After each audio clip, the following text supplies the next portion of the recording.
Hey, hey, welcome back to Doom Eternal for a third time. We are about to go into the third map, but for now, we're at the hub, Fortress of Doom.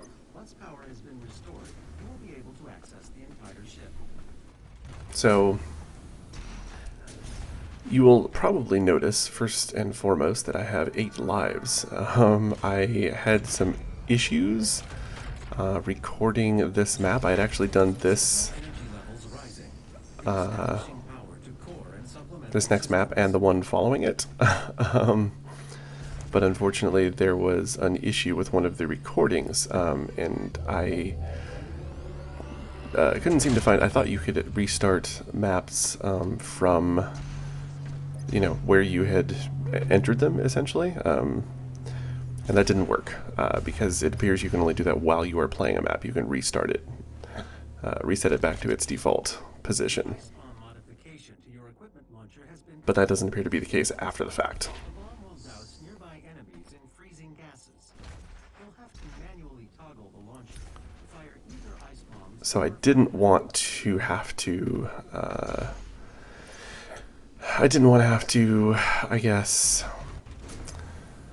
um, go back and play the level again with the upgrades that I had subsequently, purchased for my character. That didn't seem fair, I guess. So I literally just started the game over because it was, still pretty early in the campaign. Ran back through the first couple of levels, and as you might imagine, having sort of gotten my sea legs with, stock Doom Eternal again, I was doing better, and ultimately that resulted in me getting a whole bunch more lives. So we're just kind of doing the stuff that the story asks of us here, including this little visit to the Ripitorium, which I'm still a little confused about. I always felt like they were going to do more with this. They got the multiple control panels in that lobby there. I thought certainly they were going to do something with that, like introduce new content that you could access, or something. But as it turned out, not so much. So I don't really do a lot of this. It's kind of a nice little practice arena, or I guess that's the intention anyway, but it never really felt safe, because at least early on, I don't know if this is still the case, but early on your extra lives would still get used in here, so it never actually felt worth doing. I would always just kind of avoid it in favor of playing the game. So other than this first instance where you kind of are supposed to do it and have to do it to progress, I never bothered. I mean, I think I tried it, once or twice in my original game until I realized that, like, oh no, this is actually, if I do something dumb and lose a life, then that goes away. I don't know if that's still the case. It's possible that they patched it out, but it also is possible that they never did. So just word of warning there. So we get our first suit point here, which is, I guess, after the second map is when they start introducing sort of this next set of upgrade things. I'm grabbing a few upgrades to my weapons. I started with Precision Bolt. I got the fast loading and stuff on that because that's one of my favored upgrades. I'm probably buying a couple of upgrades over again versus what I had already done in previous videos, because I don't think I had spent any of the weapon points up until this point in this new playthrough. This is distinguished from the old because I'm using a different skin, so you can see I'm using this cool angelic looking skin, maker themed skin for this one, so you can distinguish between what my first run was and what this one is. Anyway, we'll do more discussion over upgrades and stuff like that once we come back to the Fortress of Doom next time. We'll have some more stuff to spend there, but for now we are going to just forge ahead and discuss some more gameplay stuff as we do this level, which will be a little quicker than my first run through it, and I don't think I lose any lives. I want to say I've lost, you know, maybe 1 or maybe 2. But this is a much better run, actually, than my initial one, where I had the recording issues. So hopefully this is a better and cleaner recording to watch, simply, you know, technically speaking, but also it's definitely a more skilled run because I'd already had a chance to, you know, go through the level once and refresh my memory as to what was there, and so I do a much better job here, which hopefully will be a little more instructive. Now we start with this encounter. This is a great opportunity for a grenade, take out a whole bunch of dudes and get a whole bunch of armor at once. I believe we talked about this before, but these armor points do stick around quite some time, so it's actually quite good. I'd already discussed one of the reasons that I got using the little secret here for this one up. One of the reasons that I got used the flame belch more quickly, that upgrade was one of the first ones I go for, and yeah, those things do persist a little while after you drop them. So if you are able to really just kind of unconsciously use flame belch for armor drops on a pretty constant basis, hopefully they're just kind of lying around when you do make a mistake, which, you know, inevitably we all do, and then hopefully you've hedged your bets a little there in that way and can pick up some of that armor that's hopefully still lying there when you do take a hit. Though I don't know how long it persists, but you can see these are still there. They've been lying there for a while. I imagine they will be gone by the time I get back to that room, but they do last for a little while. Is my time beginning? Let's see if you're strong enough to survive this cursed city. It's got this little sort of trap room you have to get through here. This level introduces the zombies with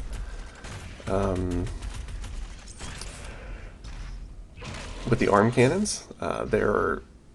They've got a higher HP rating, and they definitely do some damage.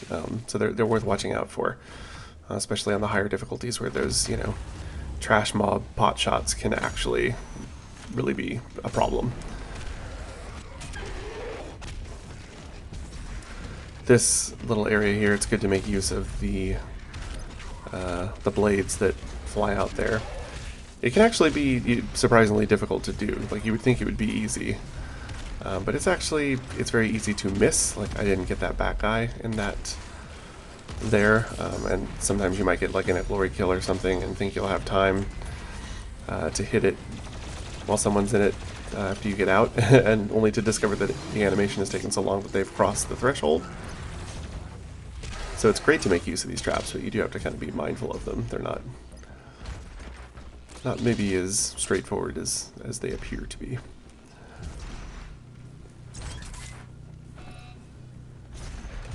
Get another suit point here for free.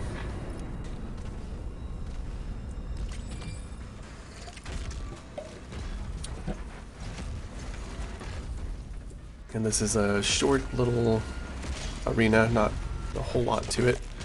Main feature being an arachnotron, so of course priority here is to take out that turret, which I did there, which also gave me one of the map challenges, which was to destroy arachnotron turrets. And those challenges are another thing that is worth doing if you're struggling with the game,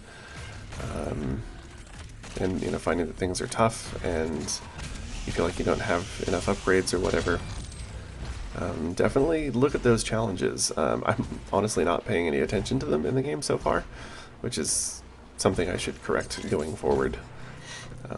I had actually done one map past this one in the previous playthrough that I was doing, and was not paying any attention to the challenges, and thus did not do one of them. The other two I think I got just as a matter of course.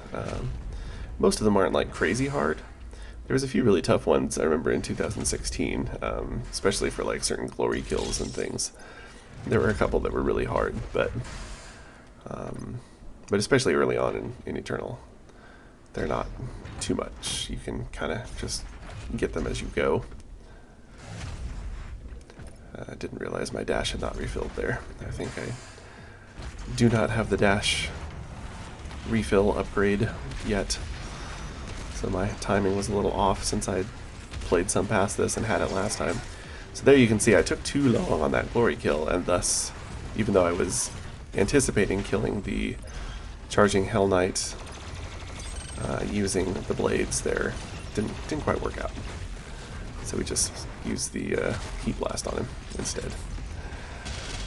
So there, all that armor was waiting for me when I came back. That's kind of what I was talking about before. It's good to sort of just scatter some of these resources, and it seems to me that armor lasts longer than health. I'm not actually sure that that's true.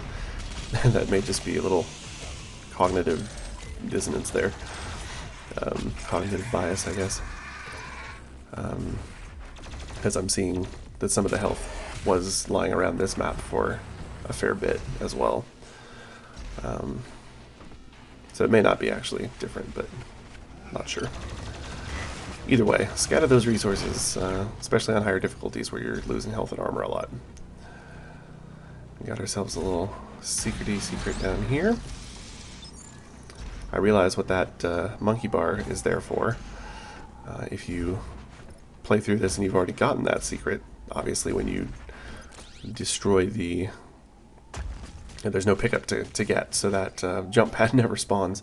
So you actually need the monkey bar to get back up in the event that you're playing this level and have already picked up the extra life. So this is one of the tougher arenas of this level. This is a tough one. You've got a whole lot of mancubi here. Not to mention a whole ton of these gargoyles, and they make life difficult because all of those guys are good at ranged, so it can be problematic. You're going to be getting peppered throughout. I think I do lose a life here, which is unfortunate. But I believe it's right here. Yeah, I'm not even sure what killed me. I kind of got hung up on that corner. My momentum tanked for half a second, and as soon as I got it back, I got hit by something, and it was enough to kill me. So it's an unfortunate death. That didn't really need to happen, but they do, whether you like it or not.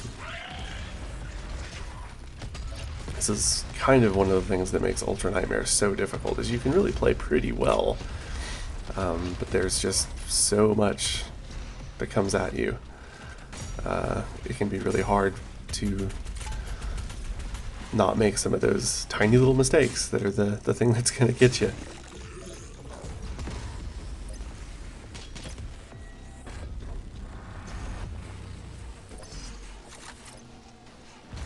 A few random resources scattered around here, some armor pickups that I really should have prioritized getting, as that might have prevented that unfortunate death from occurring, but move on to this little thing. Get up top here. And we get ourselves another rune. I think I take the faster glory kills here. Increasing how long enemies stay in staggered state is a really good one as well. I highly recommend. For some folks, the slow down time while in midair might be really good if you have trouble pulling off aerial shots. While, you know, you're midair from a big jump, a big fall, or like running off of a jump pad, something like that. That can really help you take out some enemy weak points. So, you know, that's definitely worth getting depending on your playstyle and what you're good at. Some people might not need it because they don't have as much trouble hitting those shots, you know, during active play. But for me, I hit them enough that I never bother taking it. I'm definitely not like the best sniper, but I do okay enough. I have enough muscle memory for this game in particular that despite my really crappy mouse, I'm able to do it enough that I feel like I'm better off investing in other things, I guess. Get ourselves another upgrade here. By this point, I always recommend getting, you know, one upgrade for each weapon, so that's why I'm getting remote detonate here. Remote detonate, I think, is underrated. I think a lot of people think that lock-on burst is kind of like naturally superior, and it certainly has its uses. Don't get me wrong. It is very good for fast-moving enemies. It can be really good in sticky situations, even against like Hell Knights or, you know, stuff that's not necessarily like super hard to hit, but it just kind of guarantees you some damage as you're like running frantically. In certain situations, that's highly useful. So that's definitely not a bad one to get. But I also find remote detonate to be something that it takes a little more thinking, a little more tactics, a little more skill to use well, but it's highly useful. So I got the dash refill upgrade there after getting that suit point. If you're getting good at using your dash, then obviously that's huge, and hopefully you should be. That's a skill I would prioritize. By this point, you really want to have your dashing down pretty well. So again, for me, I use the ESDF control scheme. So I use Z for my dash, which in many games I will use for crouching. But I find it works perfectly as a good momentary button press key. So make sure whatever it is that you have bound a dash to, that you can use it nice and easily without thinking too much. Accidentally blew up that explosive in my face. That was unfortunate. I don't think I actually realized that the flame belch would do that. So that was instructive for me. I learned something new.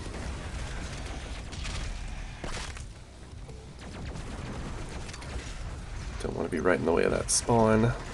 And here you can see this is a good opportunity for remote detonate. I was able to detonate one off the wall behind him, but then another I actually used the remote detonate to...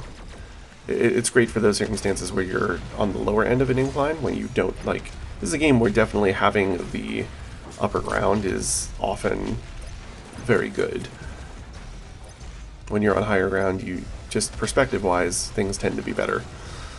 It tends to be a little easier. And with the way jumping works, you know, you can often just like leap down to get a glory kill or whatever. I've accidentally switched to the full auto mod there without realizing it. I must have just mistakenly hit the key. So I was trying to fire off my, there we go, switched it back. I was trying to fire off my sticky bombs and was gearing up for full auto on the shotgun, which is absolutely not what I wanted there. So knocked his weak points out.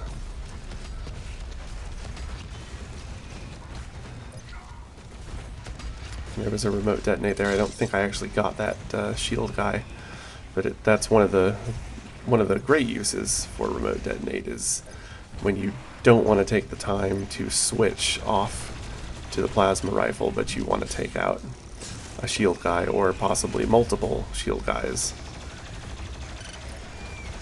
That's a great way to get behind them if you have the rocket launcher equipped, so without having to do a weapon swap. Sticky bombs, of course, if you place them well, are good at that as well. Or just regular grenades.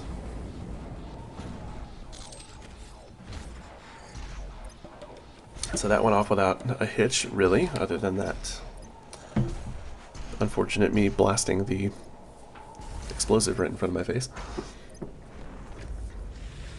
And There's some goodies in here to get, so take this guy out. Accidentally use my blood punch there. That's actually a pretty common occurrence.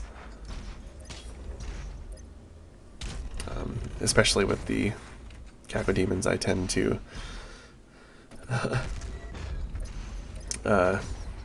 think that the glory kill is going to happen a split second before it does, and I end up wasting a charged blood punch on them, which is a shame. That happens to me on a fairly regular basis. Your salvation lies in his destruction. The myth of the Slayer's strength is exposed now to us. Can you see it, brothers? He has lost the resolve to continue. Eat his soul. I must survive this. Protect me in my These guys don't actually do anything. You can secure your place. blow them up as you like, just for kicks.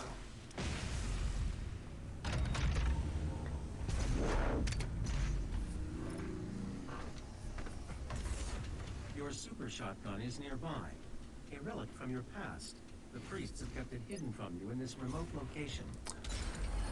Forgot about those guys, so take some unnecessary damage there, but that's okay.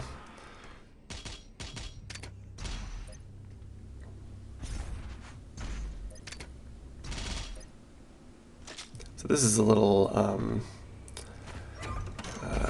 a tricky little arena that they throw you into, which has some, like, trap stuff that you have to deal with.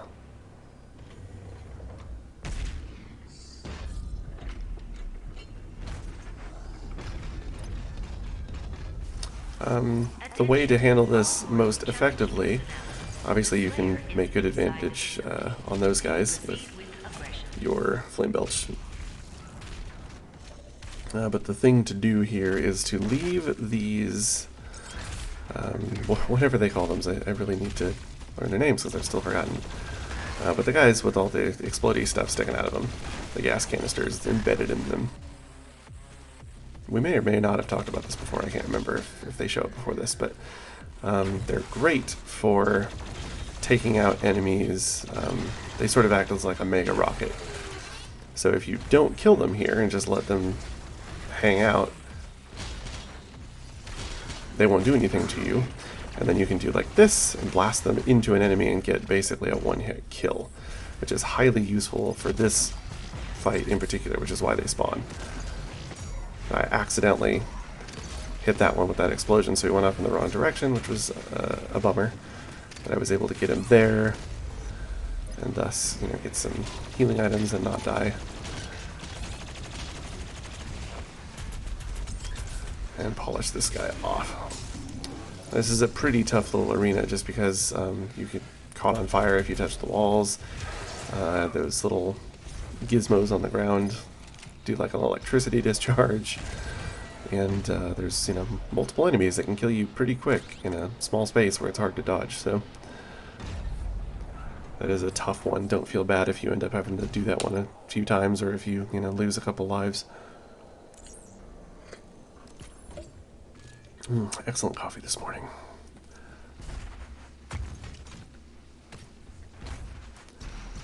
Early on a Sunday morning, doing a little commentary on my own playthrough here. But I've been really having a lot of fun going back and playing through this game again, despite the fact that I still haven't finished Ancient Gods, which is kind of silly. So I go for Loot Magnet as my second major upgrade, and I start with the ammo upgrade. I do tend to find the lack of ammo at this early stage a little vexing, because I'm used to having more, so that's a thing I like to get. But as always, you know, you should pick whatever it is that you think suits you best. Make use of those explodey dudes here as well to make short work of that secret encounter and get yourself a few weapon upgrade points.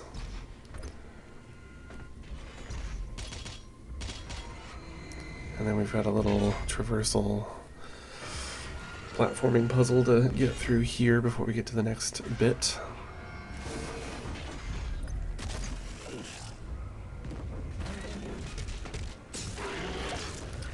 I was trying to do a test earlier, and yeah, don't forget this guy, by the way. He's easy to miss if you don't go around the bend here.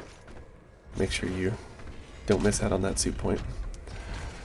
And I kind of screwed that up there, but thankfully was still able to make it work. But for Cacodemons, I believe you do actually get up higher if you're able to do a glory kill from behind them, where you sort of like climb up on the top of them for the kill, as opposed to like one of the ones from the side. I sort of did that one as a test there because I was curious. I felt like you actually did get a little higher. You know, one of the times I'd done one before, and I wanted to double check and see if that was true, and it is in fact true, or at least it appears to be in that test. I think I did end up actually on top of that dude, and so that's nice to know for if you're kind of using them mid-battle to whoopsie daisy, to get a little extra height.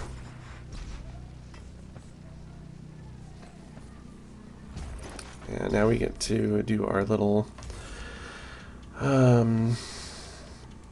rendezvous with the Revenant here.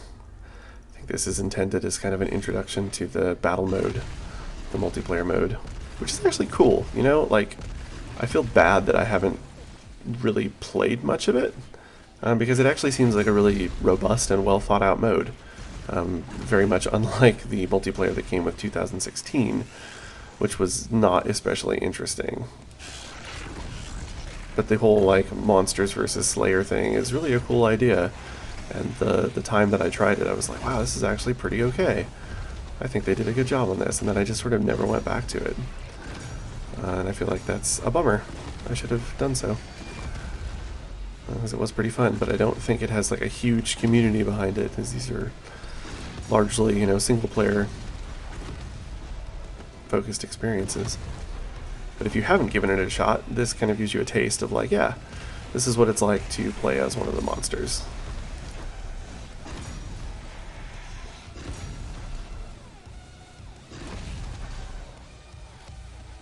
And then we get our super shotgun. And this is another game changer. I've said that numerous times about numerous things, and almost all of them, for me at least, related to mobility. And so this is kind of, I guess probably the last one, is your super shotgun here with its meat hook, because that allows you to do, well, this, to quickly traverse an expanse using the hook and drag yourself towards something.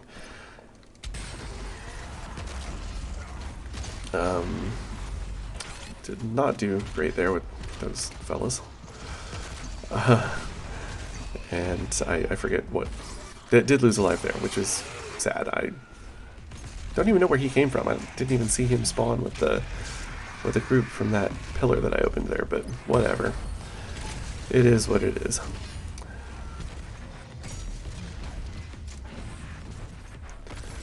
But eventually, once you get the upgrades for your super shotgun, and you can start on the mastery is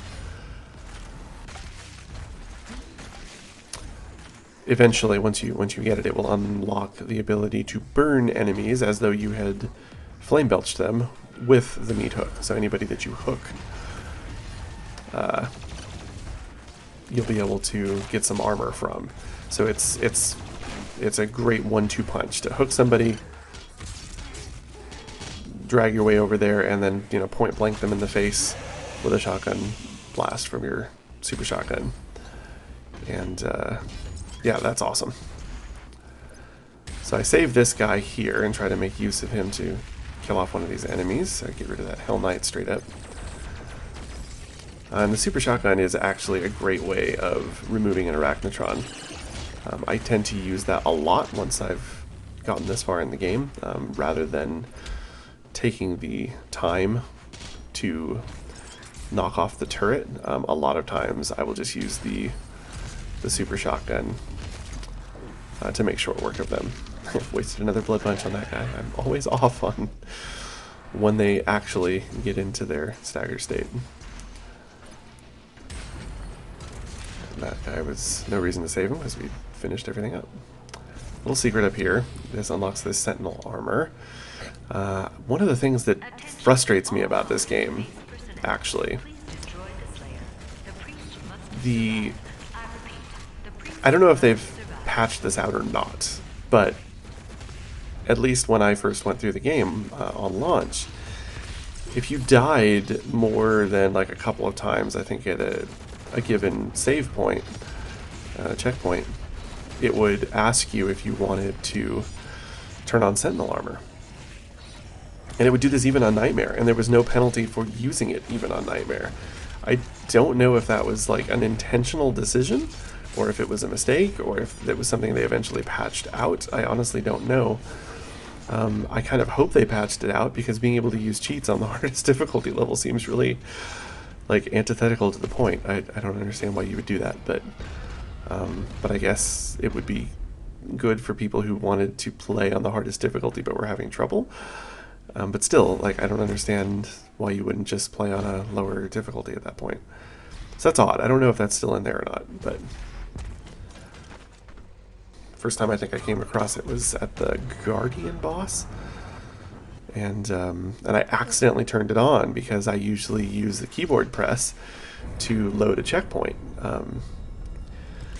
and at that point I was just, mashing, I think, spacebar to do that, and I accidentally mashed it over the option, because it kind of, wherever your mouse is, it'll act as like a click, and so I accidentally mashed it over the Sentinel armor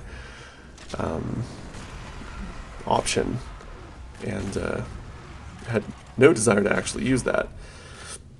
It was very frustrating, and I think I might have had to like quit out of the game entirely to get it to like reset that checkpoint without the Sentinel armor active, and it absolutely trivialized the game. So if that's a thing you're interested in, if you just want to play for fun and not worry and just shoot dudes, the Sentinel armor 100% trivializes the game, even on Nightmare. Like, you take almost no damage. It's ridiculous. It's practically impossible to die unless you're really trying. This is actually quite a tough secret encounter. I should talk about this. It's recommended to not do glory kills for the most part. I think you can get away with one reasonably okay. Any more than that and you're probably going to run out of time, so don't be tempted into doing glory kills. That will pretty much lose you that fight, because you don't have a lot of time and you have to kill 3 reasonably tough enemies. The Whiplash, despite being fast, like, they take a fair bit to kill. They're not as quick to eliminate as you would sort of think that they would be.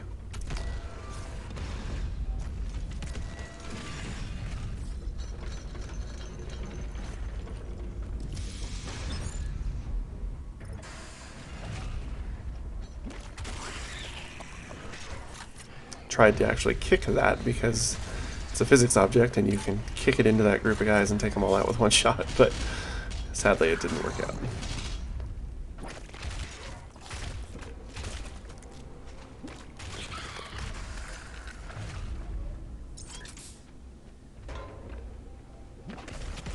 Sort of hit myself there, but it really doesn't matter because immediately behind here we have got this lovely little mega health secret. Get our health and armor back up. Not sure what that little physics thing was there that just like launched me across the room.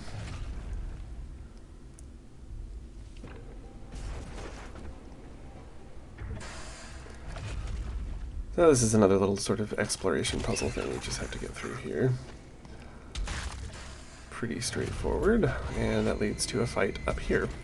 Should have done a better job at aiming that guy. I just sort of instinctively shot, and that's probably what happens to a lot of people, is you instinctively kill them and it's like, oh man, I should have made better use of that. Take out the shield guy. Shield guys, the shield soldiers, are always a priority, really. If they're ever around, you should probably get rid of them quick. Because they are really dangerous. They do a lot of damage with their shotgun blasts. They're not a problem at a distance because they don't do anything at a distance, but other than, you know, blocking your shots. They can kind of block some of their friends, which makes them a bit annoying, but they won't, you know, actively damage you until you get close. But once you're close, they have ended many an Ultra Nightmare run.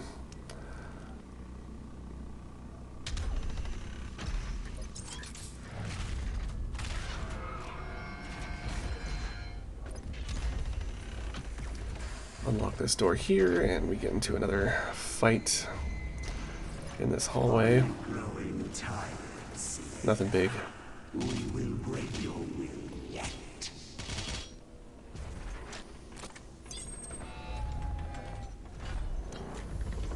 That guy surprised me because I forgot that he comes right out there.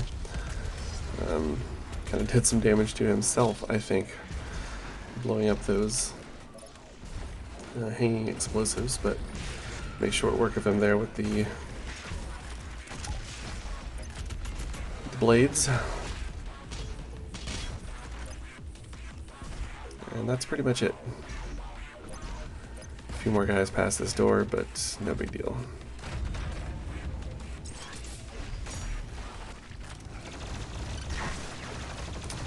It's also, I mean, we've seen this many times before, but if I haven't mentioned it explicitly, your shield soldiers are great at being walking explosives. Definitely make use of them if you can destroy them while they are in a group or standing next to a larger enemy. They do quite a lot of damage, actually. I got that Arachnotron into a stagger state after, like, you know, 1 or 2. So they do a lot of damage. They're worth using that way. So we've got our Slayer Gate here. This is a tough one. This is one of the first big roadblocks I hit in my first playthrough, where I lost, you know, all the extra lives I had, and just had to do this over and over and over again. It's a tough one. I did well here because I'd had a chance to practice in my previous playthrough, but I definitely lost this several times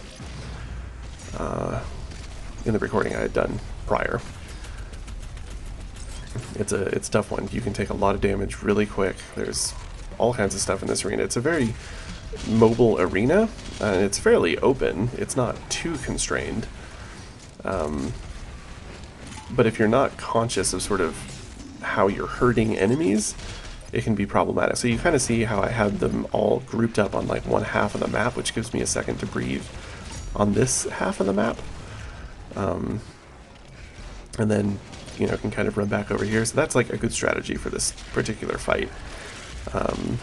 It works better in this one maybe than in some others, but to just kind of traverse your way back and forth across the map, you really have to spend enough time to make sure that enemies actually like make their way over to you, but and then wait for good opportunities like this where everyone's grouped, and you can kind of do some big splash damage with rocket launcher or grenade launcher, or what have you.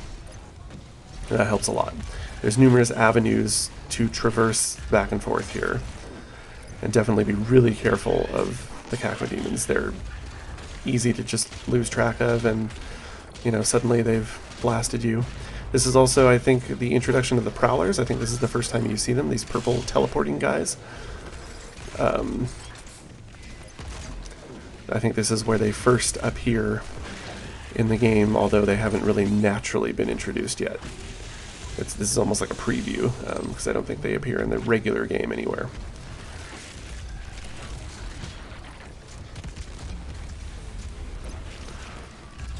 So you kind of just have to... You don't really want to take your time with this one. I mean, moving quickly is essential here, especially with these larger enemies. This is where I had the hardest time. 3 full Arachnotrons with turrets are just... They're no joke. It's really hard to deal with them, so trying to get rid of these turrets, I happen on a great position there where I was able to do that successfully, without, you know, getting murdered. So that helped a lot in this. You know, as you can see, I'm not exactly in great position here. I desperately need some health, and it's really hard to avoid these shots. And I got that third one there, and so now things get a little more manageable. Certainly not easy, but I was able to get some health and armor here, and everything was okay. But it's still really easy to die. Using my remote detonate there, you can see, because I'm at a lower plane, firing up where there's no background. There's nothing to, you know, explode my rocket off of and get that backsplash. So remote detonate allows you to do that yourself. Really handy for anything like this that's kind of got a vertical element to it. Quickly use my blood punch to get out of that sticky situation, since I had the rocket launcher equipped and the imp was not in a stagger state. It's one of the good ways to save blood punch. Is just for those moments when you're roadblocked and you know, like, this is it. I'm either reloading or I've got an explosive weapon equipped and I'm going to kill myself if I shoot it. That's a perfect time for blood punch to clear the path ahead of you and give you an escape route. So I use that pretty frequently.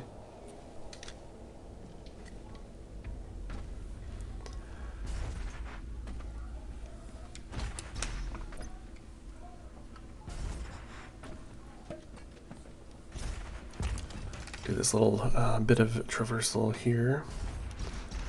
Little environmental puzzle.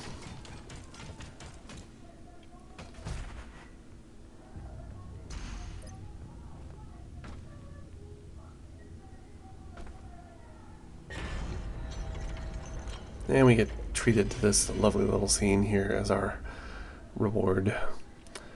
I do like how they color code everything in Eternal, but it's also a little funny. It's like, here's this giant green punch symbol on this dude's chest, as though it were not obvious enough already. They definitely wanted to make sure you didn't miss that somehow. I do not fear you. This match is not won yet. Come find me, Slayer. I will be waiting. And indeed, he is waiting. We're just about at the end here, but we have one big fight to get through left. This is another fairly tough one. A lot of enemies, big arena, a lot of heavy enemy spawns, in addition to the trash mobs.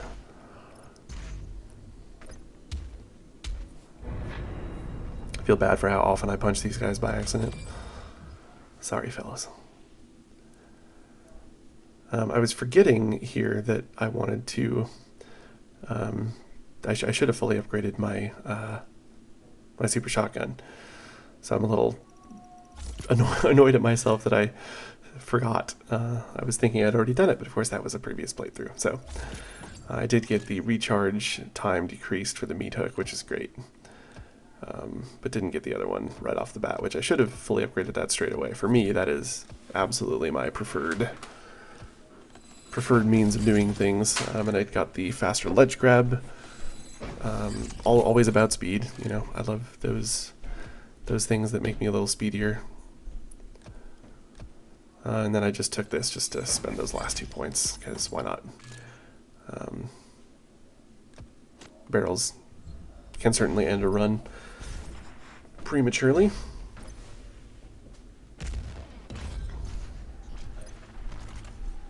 And once you couple that barrel immunity with the barrel recharge, then you can really make use of those against enemies, because you can be standing right next to them, and still safely use them as explosives. So now that I've got the meat hook and my super shotgun with its lovely meat hook, I don't tend to bother spending much time on revenants in particular. Sometimes I will still worry about arachnotrons. Like, they're still worth taking out the turrets a lot of times. I don't make very good use of this haste. I don't actually like haste all that much. That's one of the reasons I don't take the speed up after glory kills thing. It's not bad exactly. It's just I like my rhythm to be consistent. I like my movement speed to be consistent, so that it's always the same. So I'm always, you know, essentially practicing like the same movement skill set, rather than alternating between two different speeds. You may not have that cognitive issue that I do. So, as you can see there, I was out of shotgun ammo, but still able to use the meat hook. It does not use ammo. So, that's a thing to sort of bear in mind. You can use it, and if you're quick enough on your weapon swaps, you can use it to get over to somebody and then swap a weapon and use something else. Like, say, the ballista. That's a, you know, a nice thing to use point blank. If you happen to be low on your actual shotgun ammo, but probably won't end up doing that a lot. That's more situational. I accidentally missed that jump, and you can see I tried to dash and got hit by that zombie, or literally dashed into the zombie. Worth remembering that that's one of the things that trash mobs do. I think I briefly talked about that before, but they can very much, they're this hard block, this, you know, like body check to your dash that stops you cold, and that can be actually a pretty huge problem. I will lock in signal now. Forgot about this up here. Should have grabbed that earlier. That would have helped a little, but you know, whatever. Doesn't matter. There's no reason to be restocking any of this. This is the end of the level, so. Yeah, so that's going to do it for Cultist Base. And we're going to move on to whatever this next level is called, the Doom Hunter Base, I guess. So yeah, we'll start talking about a few more advanced topics here.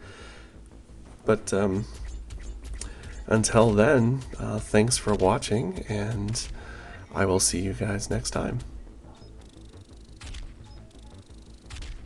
Oh, and hey, make sure not to miss your Sentinel batteries like I did there. That'll help you out a lot.